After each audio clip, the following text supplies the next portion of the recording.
Jay-Z, in my personal opinion, is the most successful rapper of all time. He's more successful than any other rapper, male, female, young, old, dead or alive, who has ever grabbed the microphone. That is my personal opinion. No one is more successful than Jay-Z. Not one person.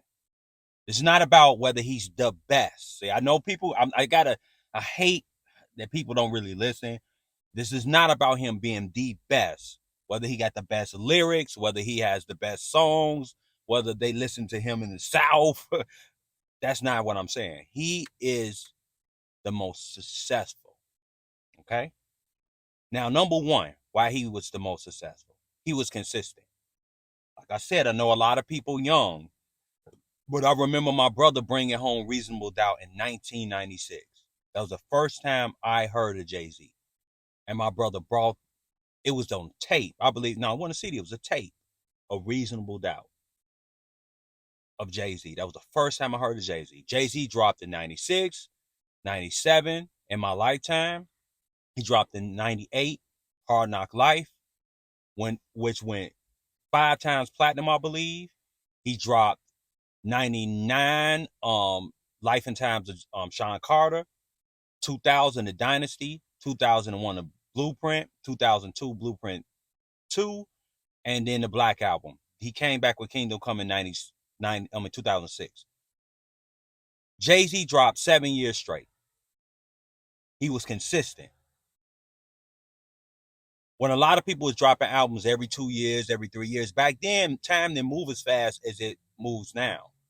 Like, people feel like if you haven't dropped in like 6 months now, they'd be like, oh man, he fell off or she fell off. But back then, people would take years to drop an album. But Jay-Z was every year. Critically acclaimed albums every year. And that was one of the reasons. Another reason, Jay-Z kept up with the trends. If you listen to Jay-Z's albums, Jay-Z kind of got in with the shiny suit thing that Puffin was doing. He got a lot of criticism on one of his greater albums that I liked in my lifetime.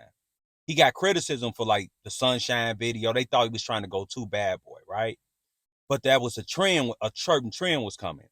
Then he took it back to a different level with Hard Knock Life. He had he was on the high remix, Juvenile, right? He did songs with Sean Paul when Sean Paul with the dance hall was popping. Did songs with Wayne when Drake came out, J. Cole, Kanye. Every time somebody was coming into the game, it was a new trend, a new artist that was coming up. Jay-Z worked with him. Was the feature Rick Ross, Jeezy, Go Crazy remix. You name him, Jay-Z was around that person. He was able to get in front of where a lot of people in his era was kind of saying, all them young people and this, that, and the other. They were sitting back saying that Jay-Z was working with him, doing songs with him, establishing those relationships. He didn't burn that bridge. Number 3, he perfected his craft. Jay-Z in 96 still had the little fast flow. As he went along, he got better as a rapper. He was more clear. He was making songs deeper. And if you go to 4-4, right? The 444 album was about 2017-18, right? That's Jay-Z is more mature, Jay-Z. You could tell over the years in Jay-Z's that he got better as a rapper. He just got better, better, better. When you listen to Reasonable Doubt, as great as that album is, he just got better. His lyrics, his style, everything got better. It's a song on Blueprint 2, The Watcher 2, with Jay-Z, Rakim, and Dr. Dre. Jay-Z destroyed them two in that song. The great Rakim. Let's listen to Jay-Z verse, how good he rapped in that verse. So you could just tell that he just worked on being a great rapper and being one of them people that people will listen to later on. He did that. Number 4, the obvious, he married Beyonce. And I told people in the video, that marriage is a bit business and it's a lot of advantage to being married. I know a lot of people don't want to hear that. You single, you got there's a gender war and all that going on. It was Beyonce was hot in Destiny Child. But her solo career, her first single, Jay-Z was on Crazy in Love. First single. There's Jay-Z introducing himself to another audience. He got with her, he married her. Part of the best move he ever made in his life. Because that put his name in it, put him in a different status. And plus, if you musically, because of what everybody believes hip hop is a young man's game and you can only rap about certain stuff for so long, according to Andre 3000, Jay-Z knew that Beyonce will outlast him as an artist just because her style of music will outlast him as an artist. He knew that. And that was a smart thing to marry her and start a family with her. Put both of those fortunes together and you create an ultra brand.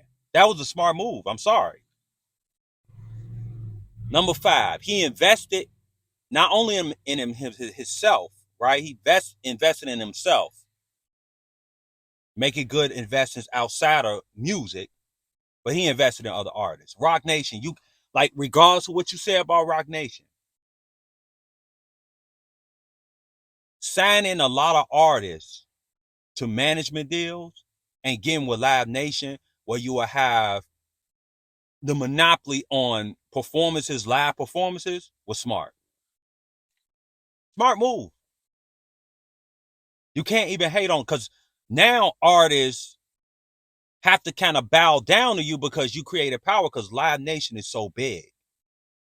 Because they want to tour. They want to get these big money tours. They want to be able to perform and get big money. So signing to Rock Nation makes sense because he can put you in certain venues and arenas that you probably couldn't get in by yourself. So he put himself in a different position. I don't care how much you dislike Jay-Z. You can't name one rapper that would be more successful than Jay-Z. You can't name one rapper that's more successful than Jay-Z. I guarantee you, name one that's more successful than Jay-Z. You can't. Like Jay-Z, it's crazy because, like I said, I'm old enough to remember this in like 96 when Reasonable Doubt dropped. I mean, All Eyes on Me was out. I think UGK Riding Dirty was out. Junior Mafia came out before that. It was so many albums out that album fell under the radar, even in New York. And he just outlasted the competition. I'm sorry. He did. He just a lot of people. Like Jay-Z made a smart move getting with DMX. Like Ja Rule, like when they were coming up, it's like he knew they were coming. And that's how you got to move in the game. Like in investing, you have to move in front of the trend. You got to know when it's coming and get involved. You almost got to have a sixth sense when you're dealing with investing and things like that because you can't invest with emotion. You know what I'm saying?